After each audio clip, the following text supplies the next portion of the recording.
আল্লাহ বলছেন ওয়াল আস, সময়ের কসম। আল্লাহ সময়ের কসম কাটলেন। তারপরে বললেন ইন্নাল ইনসানা লাফি খুসর, প্রত্যেক মানুষ ক্ষতিগ্রস্তের মধ্যে, নিশ্চয় প্রত্যেক মানুষ ক্ষতিগ্রস্তের মধ্যে। তারপর আল্লাহ বললেন ইল্লাল্লাযীনা আমানু, তবে তারা ব্যতীত যারা ঈমান আনয়ন করলো, ওয়া আমিলুস সালিহাত, আর যারা ভালো কাজ করতে থাকলো, ওয়া তাওয়াসাউ বিল হক, আর হকের উপদেশ দিল, ওয়া তাওয়াসাউ বিস সাবর, এবং ধৈর্য ধরার উপদেশ দিল। ওয়াল আস, সময়ের কসম। আল্লাহ সময়ের কসম কেটে বললেন প্রত্যেক মানুষ ক্ষতিগ্রস্তের মধ্যে, তবে তারা ব্যতীত যারা আমানু, ঈমান আনয়ন করলো, ওয়া আমিলুস সালিহাত, এবং সৎ কাজ করলো, ওয়া তাওয়াসাউ বিল হক, নিজে হক মানার পাশাপাশি অপরকে ওসিয়ত করলো, ওয়া তাওয়াসাউ বিস সাবর, এবং এই হকের দাওয়াত দিতে গিয়ে বিপদ আপদের মধ্যে পড়লে, পরীক্ষার মধ্যে পড়লে তারা যেন সবর করে, এবং এই সবরের উপদেশটা যেন সে অপর ভাইকে দেয়। সম্মানিত হাজিরিন, আল্লাহ তাআলা এই সূরায় 4টা ব্যক্তির কথা বলেছেন। তো প্রথমেই তিনি সময়ের কসম কাটলেন। আমাদের বুঝতে হবে আল্লাহ তাআলা কেন সময়ের কসম কাটলেন। এই সময়ের চাইতে দুনিয়ায় মূল্যবান কিছু নাই। একবার যদি সময় শেষ হয়ে যায় তাহলে দুনিয়ায় থাকার কোনো উপায় নাই। আমাদের সময় ফুরিয়ে গেলে আজরাইল আলাইহিস সালাতু ওয়াস সালাম মৃত্যুর পরোয়ানা নিয়ে হাজির হবে। তারপরে যতই আহাজারি করা হোক, যতই আবেদন নিবেদন পেশ করা হোক, কোনো কাজে আসবে না। আজরাইল যখন আসবে, যতই আবেদন করি, যতই নিবেদন করি, অনুরোধ করি, পা ধরি, কান্নাকাটি করি, চোখের জল দিয়ে বুক ভাসিয়ে দেই, কিন্তু আমাদের সেদিন আমাদের এই অনুরোধগুলি কোনো কাজে আসবে না। সময় ফুরিয়ে গেলে আমরা ইংরেজি প্রবাদ বাক্য শুনেছি, time and tide wait for none, সময় এবং নদীর স্রোত কারোর জন্য অপেক্ষা করে না। হেলাই ফেলাই সময় নষ্ট করলে, দুই চোখ বন্ধ হয়ে গেলে, কবরের জীবন শুরু হয়ে গেলে আফসোস করতে থাকা ছাড়া আমাদের আর কোনো উপায় থাকবে না। চোখটা বন্ধ হয়ে গেলে দুনিয়ায় কাটানো প্রতিটা মুহূর্তের মূল্য আমরা বুঝতে পারবো, অনুধাবন করতে পারবো। আমরা কিন্তু কবরের মধ্যে যতই অনুশোচনা করি না কেন, দুনিয়ায় আসার কোনো সুযোগ মিলবে না। আল্লাহর কাছে আবেদন করার পর আল্লাহ দ্বিতীয়বার আমাদেরকে আর দুনিয়ায় পাঠাবেন না। এই জন্য সময়টা বড় মূল্যবান, আমাদের কাজে লাগাতে হবে। একটু আস্তে হাঁটো বাবা, কাঁপতেছে।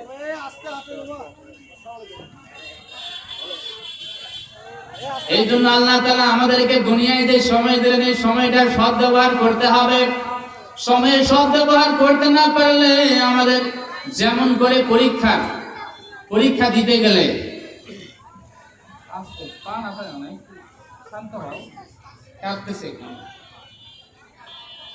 দুনিয়ায় আমরা যখন পরীক্ষা দিতে যাই, পরীক্ষার হলে দেখা যায় আমাদের নির্দিষ্ট বেঁধে দেওয়ার সময় যখন ফুরিয়ে যেতে শুরু হয়, যখন আমাদের সময় শেষ হয়ে যায়, তখন পরীক্ষক বলে স্টপ রাইটিং, লেখা বন্ধ, আর লেখা যাবে না। যদি কেউ লিখতে থাকে, পরীক্ষক গিয়ে খাতাটাকে টেনে হিসেবে তার কাছ থেকে ছিনিয়ে নেয়।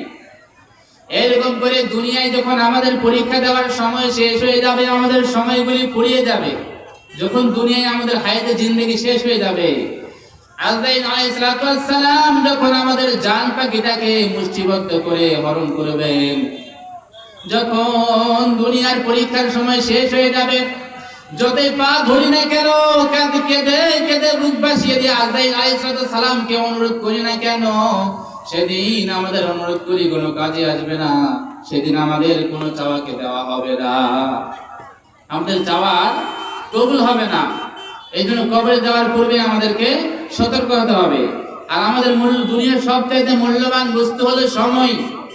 শয়তান মানুষের যে জিনিসটা সবচেয়ে ক্ষতি করার চেষ্টা করে, সেটা হচ্ছে মানুষের দুনিয়ার যে মূল্যবান কিছু সময় সে পেয়েছে, এই সময়টাকে শয়তান হরণ করার চেষ্টা করে।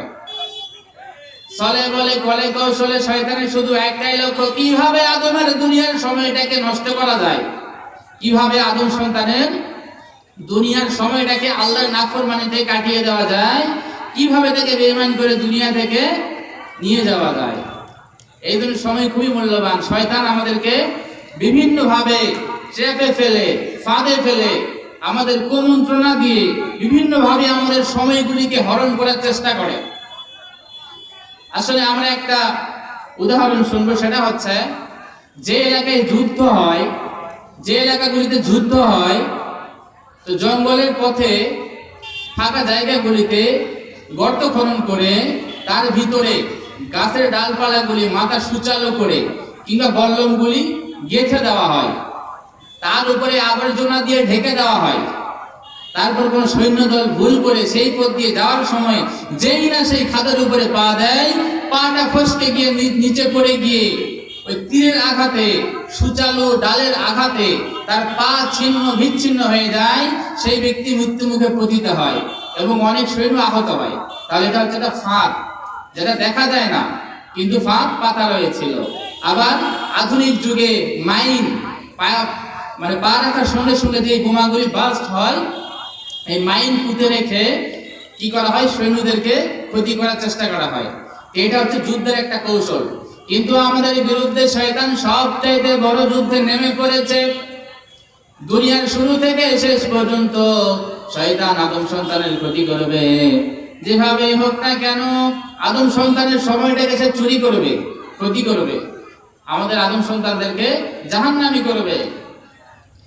আল্লাহ তাআলা যখন শয়তানকে আসমান থেকে বিতাড়িত করলেন, তখন শয়তান উচ্চ স্বরে অহংকার করে আল্লাহকে বলল, আল্লাহ, যে আদমকে সেজদা না দেওয়ার কারণে আমাকে আসমান থেকে বিতাড়িত হতে হয়েছে, দুনিয়ায় গিয়ে আপনি এবং আপনার সেই উম্মতের মাঝখানে, আপনি এবং আপনার পাঠানো সেই মাখলুকের মাঝখানে আমি শয়তান বাধা হয়ে দাঁড়াবো। আমি শয়তান বাধা দিব।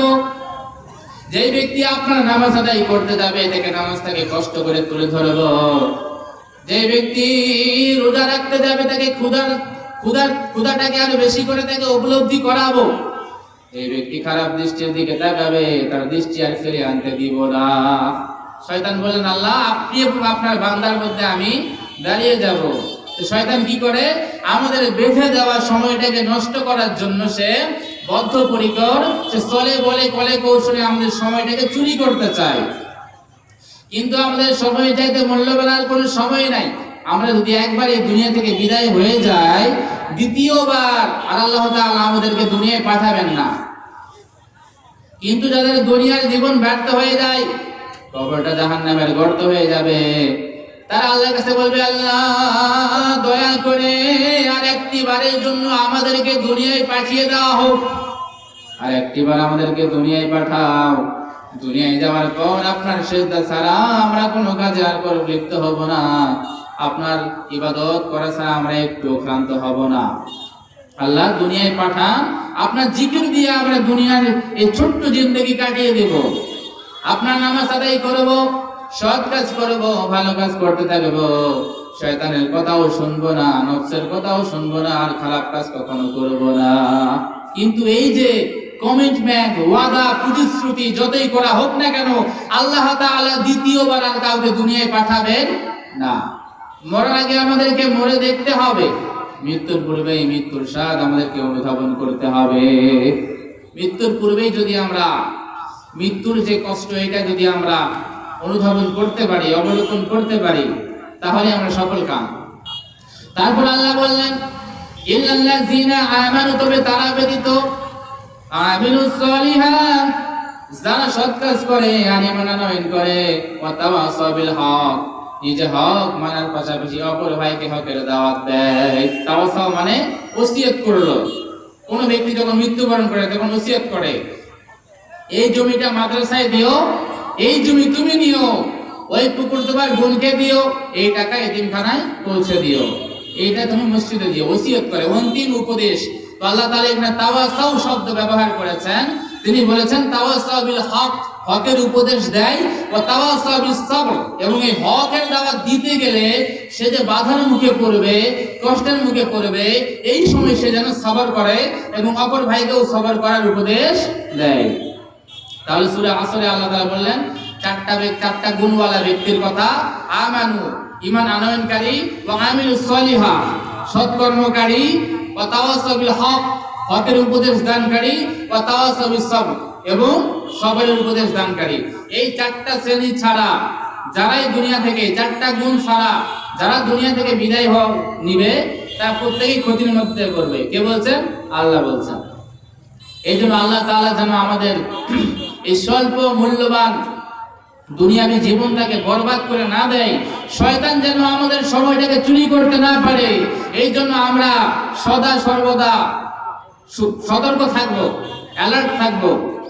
সুযোগ পাইলে ভালো ভালো কাজ করব, প্রতিবেশীর খবর নিব, যে অসুস্থ তাকে দেখতে যাব, গরিব আত্মীয়দের দান করব, বিপদাপদে সকলের পাশে দাঁড়াবো। আর সুযোগ পাইলে জিকির দ্বারা আমাদের জবানটাকে ভিজা রাখবো।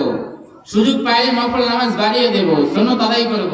আল্লাহ তাআলা আমাদের এই ভালো কাজগুলি অহরহ সহজ করে দেখ, আমাদের জন্য সহজ করে দেখ, যেন আমরা এই আমলগুলি, আমিলুস সলিহা, সৎকর্মগুলি যেন করতে পারি। আল্লাহ তাআলা আমাদের প্রত্যেককে ঈমানের পথে, ইসলামের পথে কবুল করুক, এবং আমাদের এই ছোট্ট দুনিয়ার জিন্দেগিটাকে বরকতপূর্ণ, ফজিলতপূর্ণ, সফল করে ঈমান নিয়ে মুমিন হয়ে মৃত্যুবরণ করার তৌফিক নসিব করুক। সকলে বলি আল্লাহুম্মা আমিন।